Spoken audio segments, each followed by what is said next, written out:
L'ossature familiale, justement, père, mère et enfant, est fait pour qu'on puisse être complémentaires, qu'on puisse travailler ensemble pour atteindre les buts de Dieu. Donc, chaque femme a besoin de connaître l'agenda de l'homme. Et ça, je parle vraiment à nos jeunes, à ceux qui ne sont même pas encore entrés dans le mariage. Ce n'est pas juste parce qu'elle est belle. Ce n'est pas juste parce qu'il est beau. Oh, vraiment, je sens que c'est mon type d'homme. Non, ton type d'homme, ça ne peut pas s'arrêter au physique. Il faut aller plus loin que ça. Et chercher à savoir quelle est la vision que Dieu lui a donnée. Quels sont les rêves que Dieu a enfouis dans cet homme. Quel est le but que cet homme doit atteindre dans la vie? Pas à l'instant, pas dans 2 mois, pas dans 3 mois, pas dans 5 mois, pas dans 1 an, mais dans la vie, toute la vie.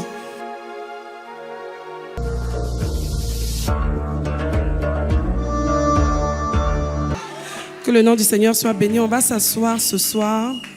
On va recevoir ce partage que nous avons ce soir. Et le message que j'ai à partager, c'est la femme, l'aide, l'assistante.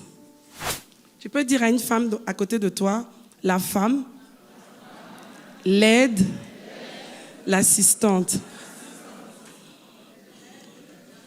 C'est ça, la femme, l'aide, l'assistante. Le révérend l'a dit, effectivement, Ishar a pour but l'établissement et le rétablissement de l'ordre prophétique dans les familles.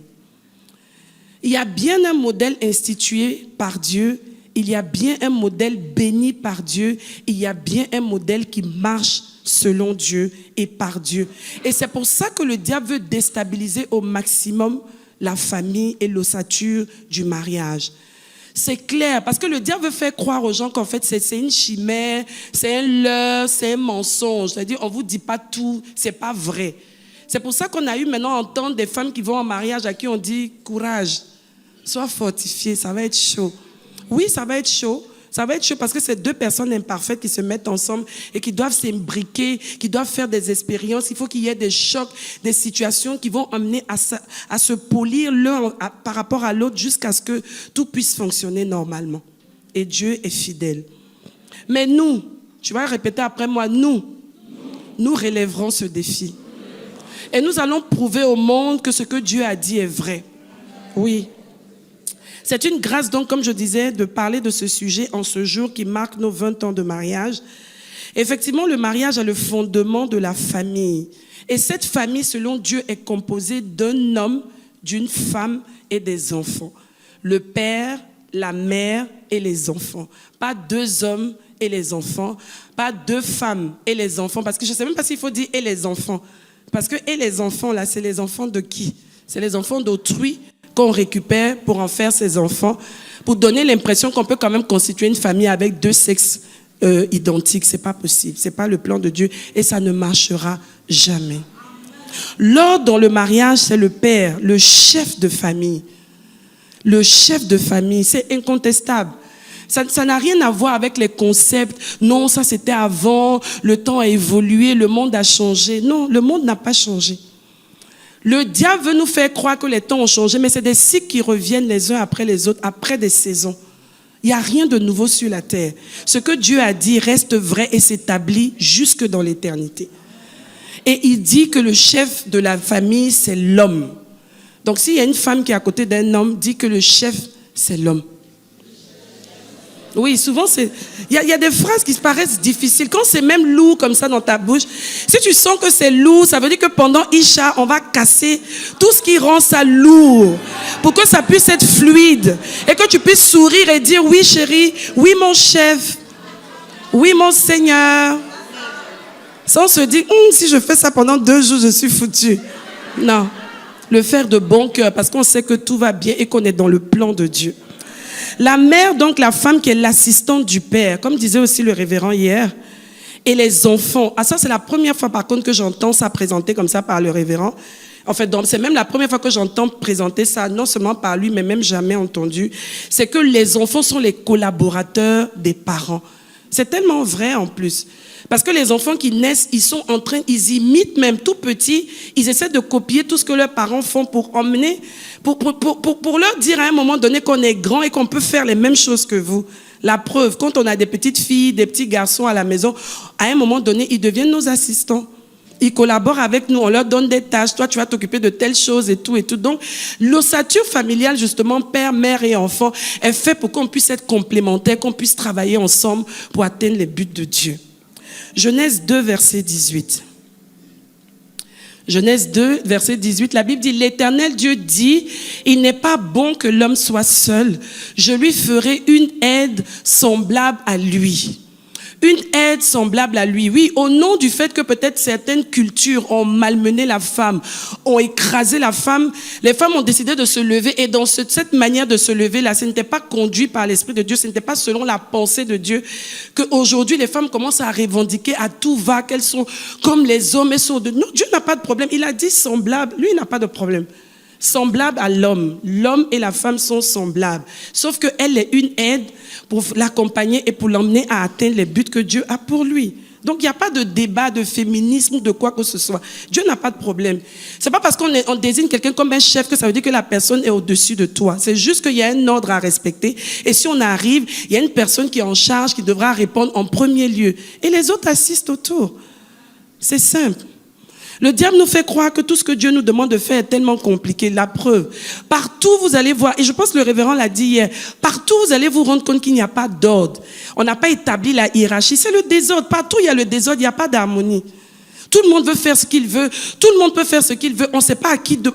C'est-à-dire qui est responsable. Quand il y a une situation, c'est tout le monde qui se lève en même temps. Ça ne peut pas marcher. L'ordre que Dieu donne, c'est pour que les choses puissent marcher convenablement. Donc l'assistante en question, qui est la femme, et cette assistance que Dieu attend d'elle, cette aide va impliquer premièrement qu'elle puisse connaître l'agenda de l'homme qu'elle doit assister. Quelle est la vision que Dieu a donnée à cet homme?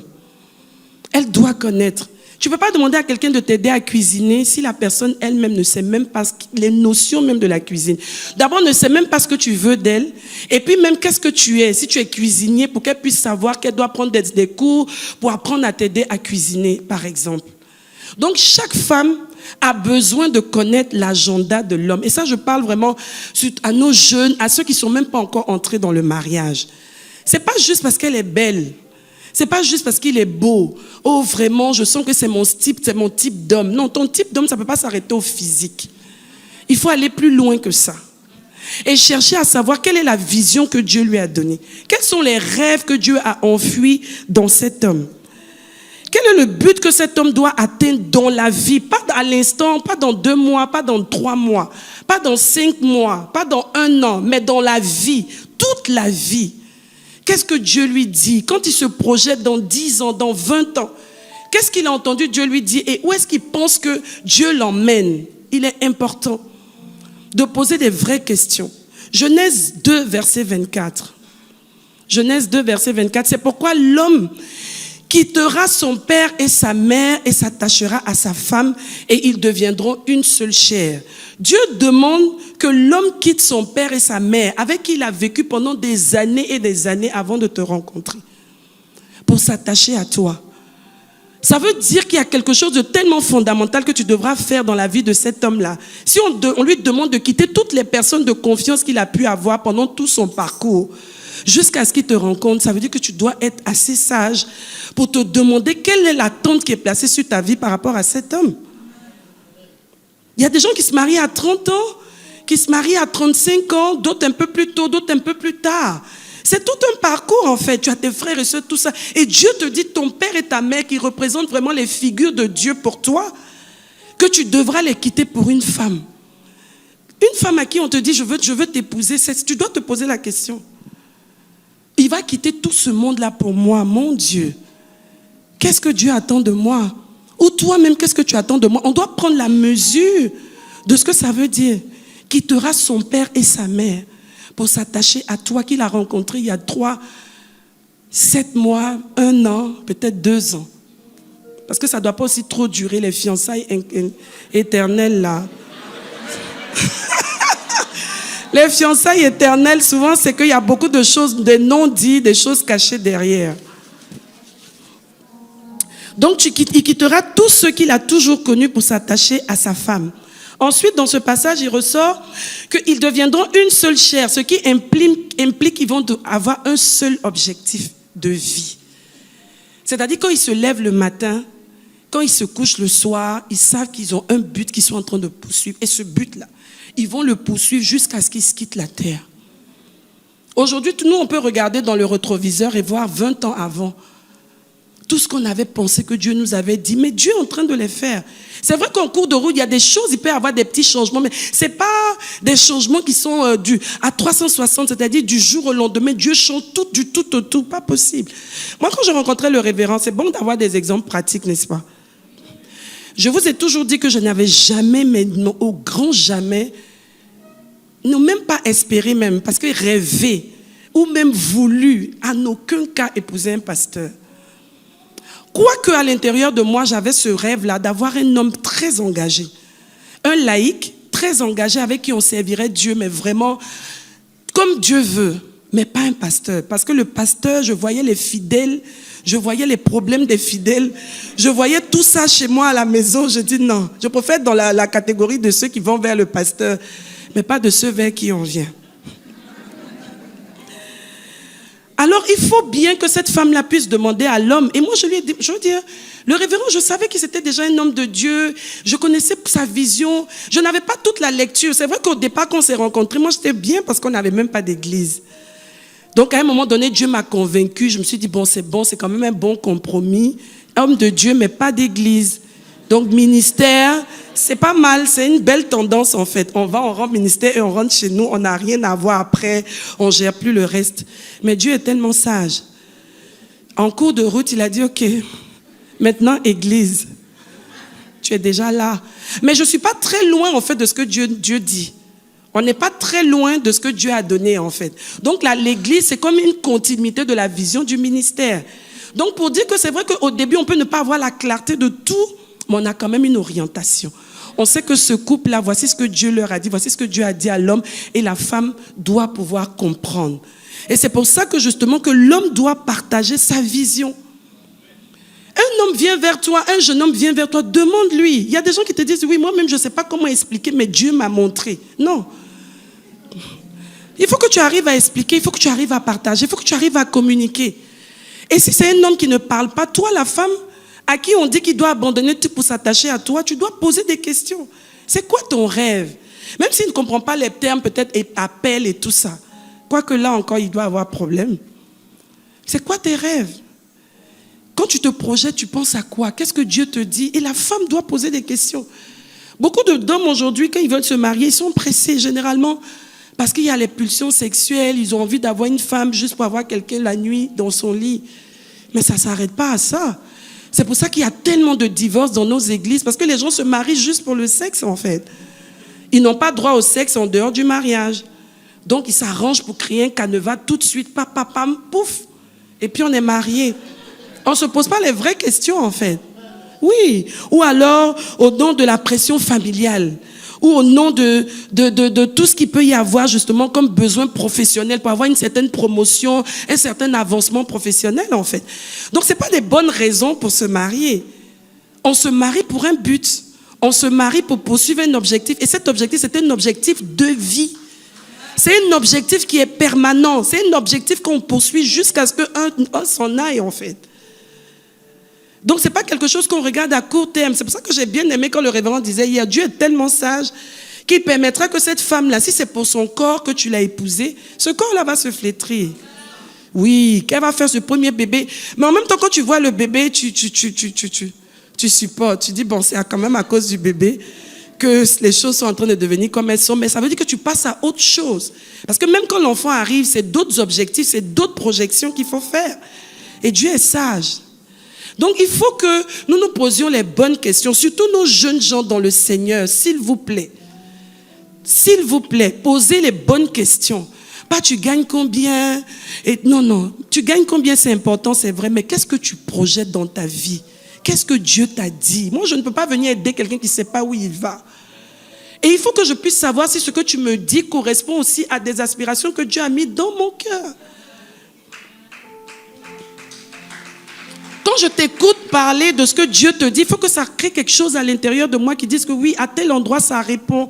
Ça répond. Parce que comme le révérend disait, forcément, il y aura des compromis. Mais ce n'est pas des compromis aussi qui te font changer complètement et qui te font oublier complètement ta personne pour te donner à un homme, en fait. Pas du tout. Avant de se marier, l'homme et la femme doivent réaliser qu'ils sont ensemble pour construire une vie. Une vie. Et aujourd'hui, je pense qu'on a beaucoup oublié cette notion-là. On se marie pour la vie. On se marie pour la vie. On ne se marie pas pour être ensemble quand tout va bien. On se marie pour la vie. J'ai l'habitude de donner cet exemple-là. Quand tu mets ton enfant au monde, tu sais que tu l'as mis au monde pour la vie. Vrai. Aucune femme ne se dit, je te mets au monde, si tu déranges, je t'abandonne. Ou je te vends. Ou je te donne aux voisins. Non, aucune. C'est la même pensée qu'on doit avoir pour le mariage. Je me suis engagée dans cette affaire, je vais jusqu'au bout. Ça ne va pas être facile, mais on va s'en sortir. Quand le bébé naît, tu sais que ça ne va pas être facile. Parfois, les premières nuits te montrent que ça va être un caractère compliqué à gérer. Il y a des nuits blanches, il y a plein de choses. Mais tu es engagé, tu sais que c'est ton enfant et tu as la responsabilité d'aller jusqu'au bout de ce contrat et de cet engagement que tu as pris. Donc, il est important donc de communiquer sur un objectif de vie qui doit être clairement défini. Échanger sans tabou. Il y a des personnes qui commencent à leur demander, mais toi, Dieu te dit quoi? Et puis on te demande, tu dis, mais lui là, c'est quoi sa vision? Non, chaque fois que je lui parle de ça, il s'énerve. Mais il s'énerve pourquoi? Non, il ne doit pas avoir de tabou.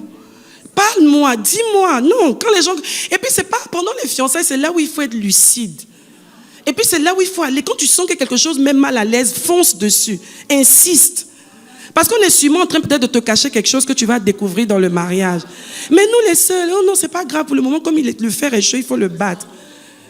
Et tu as vu pourtant des alertes que Dieu t'a données, des situations sur lesquelles quand tu poses des questions claires, il n'arrive pas à te donner de réponse. Ou même, tu te rends compte même qu'il essaie de trouver des... Non, il faut confronter.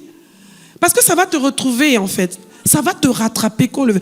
La majorité d'entre nous, il y a des situations pour lesquelles on s'est retrouvé dans des problèmes parce qu'on a vu ces situations, mais on s'est dit non, si je veux trop m'attarder dessus, il va me laisser. Mais qui te laisse? C'est mieux qu'il te laisse maintenant pour que tu vives un mariage vrai, un mariage divin avec la bonne personne, que de te faire avoir et de rentrer toi-même dans un piège que tu auras creusé toi-même. C'est ça. Et puis après, poursuivre les pasteurs, non, il faut prier pour nous, non, le pasteur ne nous suit pas comme il faut. Non, toi-même, le Saint-Esprit à l'intérieur de toi, tu as voulu te suivre dans les fiançailles, tu as refusé. Qu'est-ce qu'on peut faire? L'homme doit partager bien plus, il doit inculquer sa vision à sa femme. Le mot inculquer est bien choisi parce que inculquer, c'est faire entrer quelque chose dans l'esprit d'une façon durable et profonde. Inculquer, c'est-à-dire que la dame, quand elle se lève, elle ne peut pas dire dans 2 ans, non, tu ne m'avais pas dit ça, non, je t'avais dit ça.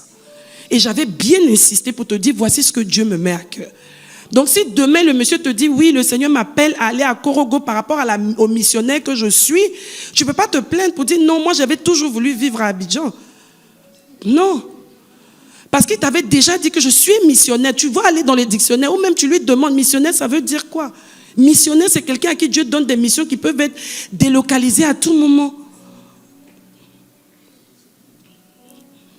Inculquer, faire entendre dans l'esprit d'une façon durable et profonde. L'homme doit inculquer sa vision à la femme. Et si tu te rends compte que ça ne passe pas, cher frère, cher jeune frère ou monsieur, n'insiste pas. Ça veut dire que Dieu te donne déjà des alertes pour te dire ça ne va pas passer. Qu'elle sache clairement les rêves que l'homme poursuit. Et ainsi, avec la conviction divine et l'amour, la cote que la femme est justement, elle trouvera la capacité de s'adapter, de s'ajuster et de donner entièrement ce qu'elle est, ce qu'elle a justement comme requis en fait pour être l'aide qu'il faut. Elle pourra te le donner pour que tu puisses construire cette vision que Dieu t'a donnée. Et que cette vision-là ne devienne plus ta vision à toi, mais qu'elle devienne une vision commune. Et que vous puissiez la poursuivre ensemble. Parfois, les gens me disent, oui, mais quand on te voit regarder le révérend pendant qu'il prêche, on sent de l'admiration et tout ça. Je ne comprends pas pourquoi ça ne devrait pas être comme ça, en fait. Parce que tu es engagé avec quelqu'un, vous êtes en train de poursuivre la vision. Ce que je vois aujourd'hui, c'est le résultat justement de convictions que Dieu a placées dans son cœur et auxquelles moi j'ai adhéré. Et on voit les résultats, mais je dois être fière. Naturellement. Je veux un programme. La dernière fois, on était au lancement de Lève-toi Cameroun. On a juste commencé à projeter les différents Lève-toi depuis le début. Les larmes ont commencé à couler de mes yeux. En fait, ce que je réalisais, c'est que voici, Seigneur, ce que tu attendais de nous, en fait. Quand on s'est rencontrés il y a 20 ans, on n'avait même pas idée. On savait que Dieu nous appelait à le servir. Mais jusqu'où et comment? Voici ça, en fait. Et c'est même pas encore terminé. C'est normal.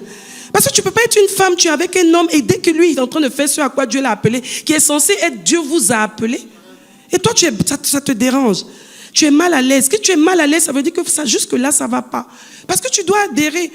Ton fils, quand tu vas à l'école, par exemple, que ton enfant a une prestation, mais tu es tellement fier. Pendant qu'il passe, tu dis, c'est mon petit. C'est mon fils. Naturellement. Si on est en train de travailler ensemble pour atteindre des objectifs, on doit s'encourager mutuellement. Avant que je ne vienne prêcher, comme le révérend disait, c'est tellement bien, quand vous nous voyez souvent, il me dit, bon, ok, quand tu vas aller, c'est quoi ton message? Des fois, tu vas être là, le Saint-Esprit va te dire, mais est-ce qu'il a besoin, toi aussi tu as appelé? Est-ce qu'il a besoin de te demander c'est quoi ton message? Toi aussi tu vas aller, il va découvrir ça là-bas. Non. Mais on partage ensemble. Quand lui, il doit prêcher, il partage avec moi. Donc, il n'y a pas de raison que je vienne là jouer les machins. De toute façon, l'autel, si c'est lui qui a été appelé. Le don principal, c'est lui. Donc, si Dieu m'a greffé, que Dieu me demande de l'aider, de l'assister, ce n'est pas à moi de venir jouer les intéressantes. Non. Je l'écoute. Parfois même, tu as prié, tu as eu une piste. Et puis, il te dit, ok, c'est très bien, ma chérie. Mais je pense que Dieu veut que on aille plutôt sur cette autre piste. Je peux me dire, non, mais attends, le temple de la foi, là, c'est nous tous.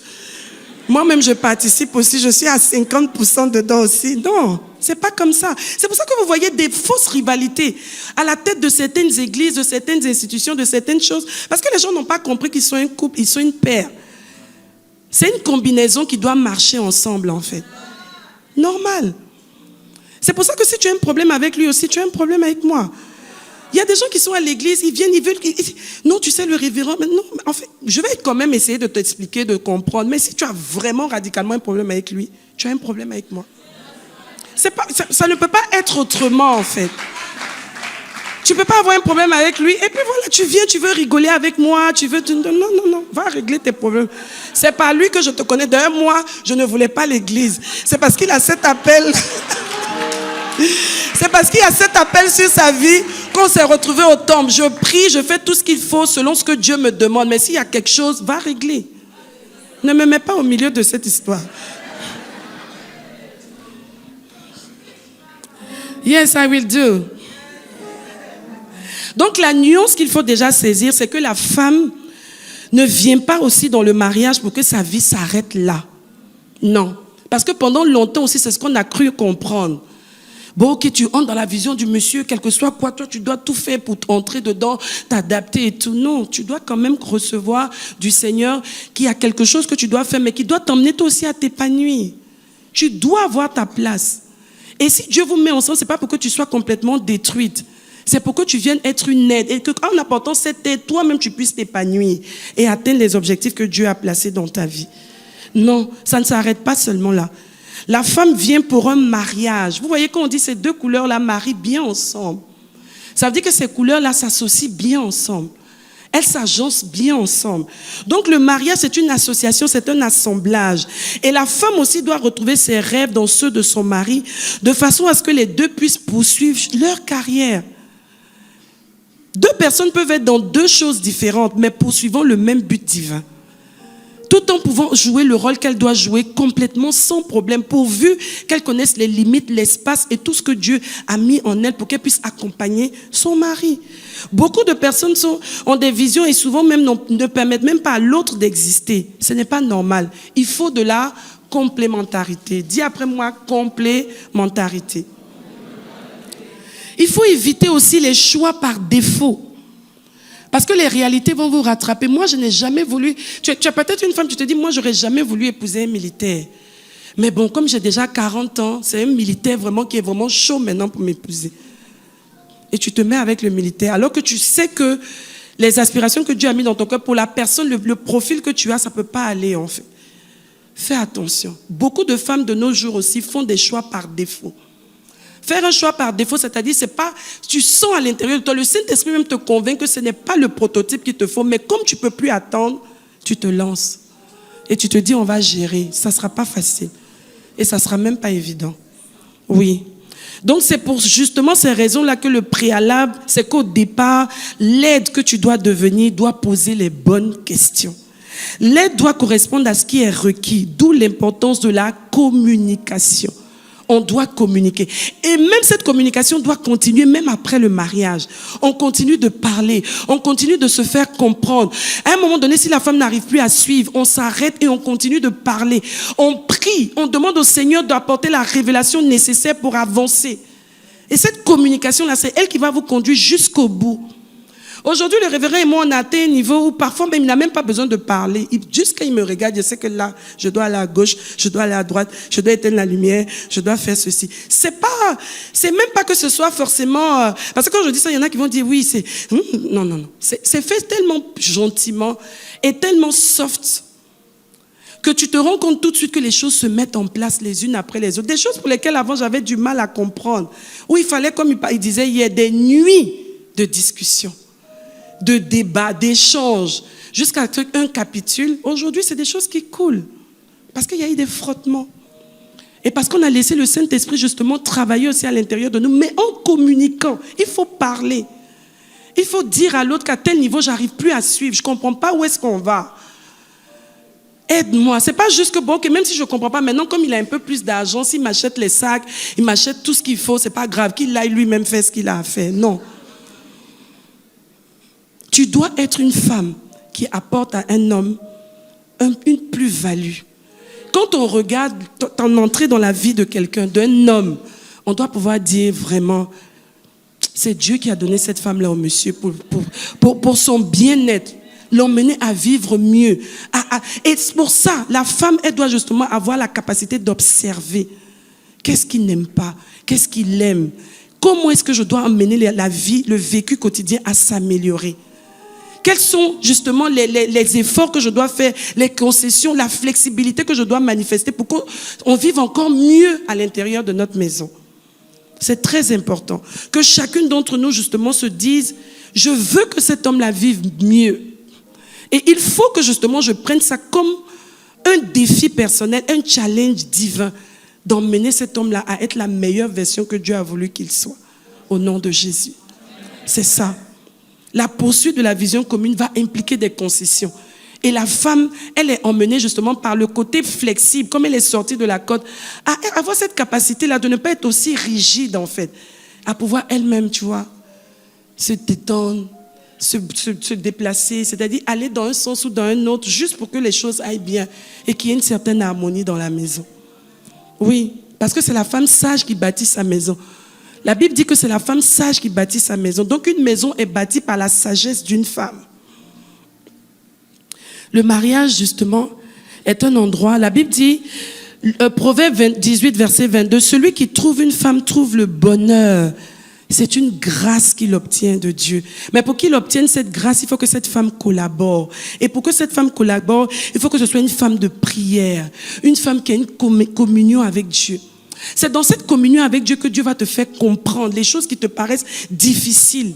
C'est dans ta communion avec le Seigneur que le Saint-Esprit va te dire, laisse tomber. Ça ne t'enlèvera pas une dent en plus, ça ne t'enlèvera rien. Ça va au contraire améliorer ton vécu. Et parfois, tu te rends compte qu'il y a des stratégies que le Saint-Esprit t'a données qui, pour toi, au début, te paraissaient difficiles à mettre en application, mais qui ont donné des résultats incroyables. Vrai ou faux? Juste des petites stratégies. Parce que Dieu connaît, le Saint-Esprit connaît le profil exact de ton homme. Et ce profil-là, il est singulier, il est unique. Donc, arrêtez-moi, non, le mari de l'autre ne fait pas ça. Non, c'est le mari de l'autre. Toi, ton mari, il est spécifique. Il a sa personnalité, il a son unicité. Et le Saint-Esprit seul a la capacité de te donner les stratégies qu'il faut pour le type précis qu'il est. Non, mais tu ne vois pas le mari de l'autre, comment il se comporte, non. Le mari de l'autre, c'est le mari de l'autre. Ton mari, c'est ton mari. Quand tu le prenais, ce n'était pas en comparaison avec le mari de l'autre. Donc, tu assumes jusqu'au bout. Une vraie communion avec Dieu est une femme de prière. Une femme qui prend du plaisir à s'identifier à la parole de Dieu, même quand cela semble difficile. C'est ce que Dieu dit, je vais le faire. Parfois, tu es là, tu discutes, et le Saint-Esprit te dit, mais toi, tu veux quoi? Calme-toi. Fais ce qu'il te demande. Saint-Esprit, toi aussi. Il faut lui parler aussi. Il dit non, c'est à toi que je parle. Fais ce qu'il a dit. Et tout de suite, quand tu fais ça, tu vois les résultats. Parce que tu arrives justement dans ta communion avec le Saint-Esprit, à laisser le Saint-Esprit te transformer. Moi, je n'étais pas ce que... Aujourd'hui, les gens... Il y a quoi, 2 jours, combien de jours, ils me disaient... Oh, mais les gens, vraiment, parfois, quand les gens me voient, quand je parle, ils me disent, les gens ne savent même pas que tu cries comme ça sur moi. Est-ce que toi, tu peux imaginer ça? On dit, non, mais la elle est douce, elle ne parle pas, elle est gentille, elle est ceci. Je n'étais pas forcément comme ça. Et puis, je ne suis même pas vraiment... Je suis en train d'être meilleure, d'être une bonne âme, par la grâce de Dieu. Mais je travaille. Et les challenges que j'ai dans ma vie, quand j'ai été confrontée à certaines choses qui m'ont amené à me cogner la tête, m'ont ramené tout de suite à me mettre sous le professeur, sous la maîtrise du Saint-Esprit, le laisser être mon professeur pour mon cas spécifique, pour que je m'en sorte. Aujourd'hui, c'est bien beau de dire, après 20 ans, oh, c'est magnifique, c'est un beau couple. Il y a des gens qui te disent, bon, on vous aime beaucoup. Ah ben oui, vous nous aimez beaucoup, mais c'est pas sûr que vous auriez aimé aussi toutes les veilles et toutes les difficultés qu'on a eues à traverser, mais c'est un parcours. Mais par la prière, la femme doit être patiente. Elle doit être flexible et elle doit être patiente, exercer la patience par rapport à son conjoint, sachant que quel que soit ce qu'il y a, sa confiance en Dieu aidera à régler le problème. Et c'est là que je veux m'arrêter. De la même manière, vous voyez, à la fin d'une vie, quand tu regardes l'homme qui prend de l'âge et tu regardes la femme, c'est comme si la femme devient la mère de l'homme. Elle s'en occupe. Quand je dis la mère, c'est-à-dire sur tous les plans de la prise en charge extérieure. C'est de ça que je parle. Parce que l'homme a toujours sa responsabilité. Mais au fond, quand vous regardez, c'est pour ça que pour moi, la majorité des hommes à un certain âge, si la femme part, c'est difficile qu'ils s'en sortent. Je dis ça souvent, j'ai ce petit débat là avec le révérend. Je lui dis, non, il me dit, oui, non, mais l'homme, il va s'en sortir. Je dis, oui, il va s'en sortir. Ça sera difficile. C'est la femme qui sait qu'à telle heure, lui-même, quand je l'appelle, est-ce que tu as mangé? Des fois, comme il sait que c'est ça que je veux dire, il fait comme s'il n'entend pas. Tu as mangé? Parce que depuis tu me parles de ton parcours de la journée, il est 17h. À quel moment tu as mangé? Je vais manger. Et il sait que quand je vais rappeler, c'est pour ça. Donc il est obligé d'aller manger. C'est ça.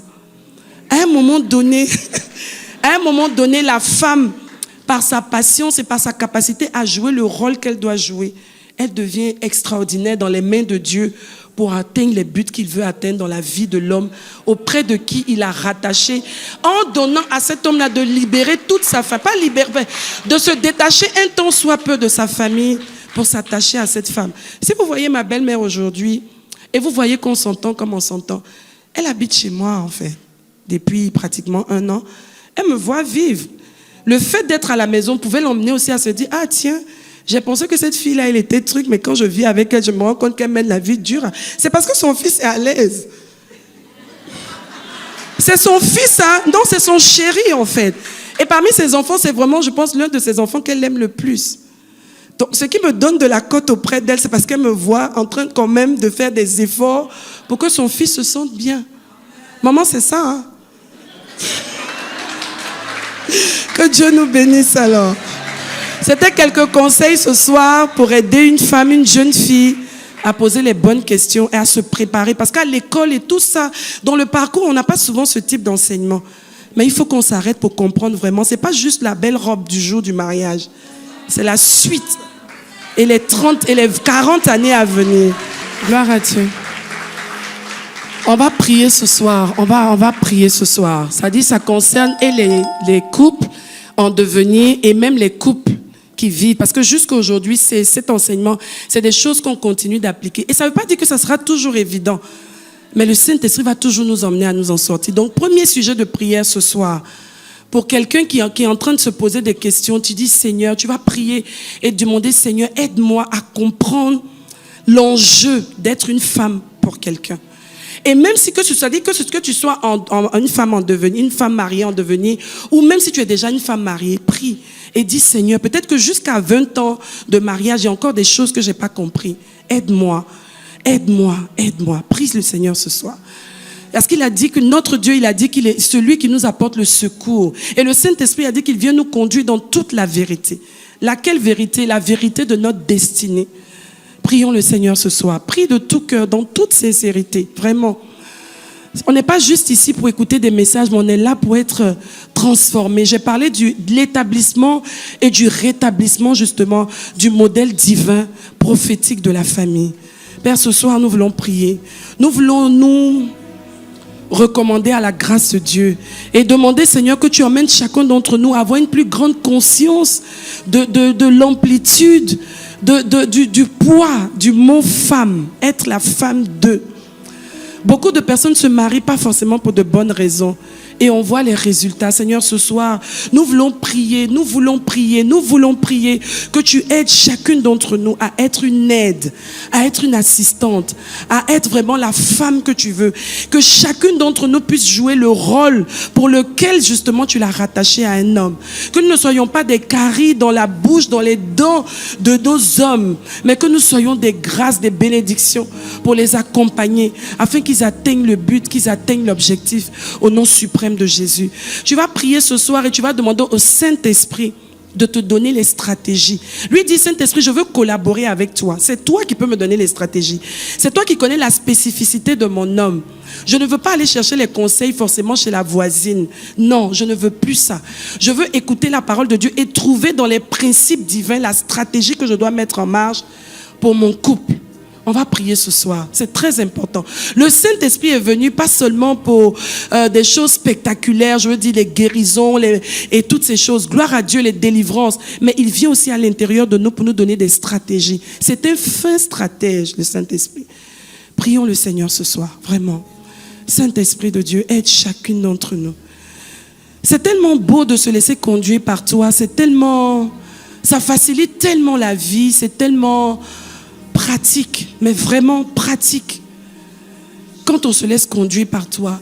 Et souvent, dans les situations de mariage, dans les situations de couple, on ne pense pas forcément à toi. On veut aller chercher des expériences passées, on veut aller prendre des avis autour de nous. Et pourtant, tu es à l'intérieur de nous pour nous donner des solutions idoines, des solutions sur mesure. Nous voulons prier ce soir que tu aides chacun d'entre nous. Tu vas lever ta main droite, que tu sois un homme ou une femme, tu parleras au nom de ta femme, sûrement. Et tu vas répéter, Père, je te rends grâce pour la femme que tu m'as donnée ou la femme que tu me donneras. Je te bénis parce que je sais qu'en tant que femme, tu donnes à chacune d'entre nous la capacité, les moyens de nous en sortir dans chacun de nos couples, afin qu'au travers de nos foyers, le monde réalise que ta parole est vrai et que nous ne soyons pas un sujet de raillerie, mais bien au contraire, que nous encouragions par notre qualité de vie tous ceux qui aspirent à vivre la famille selon le plan de Dieu, à le vivre parfaitement et pleinement au nom suprême de Jésus. Amen, amen, amen.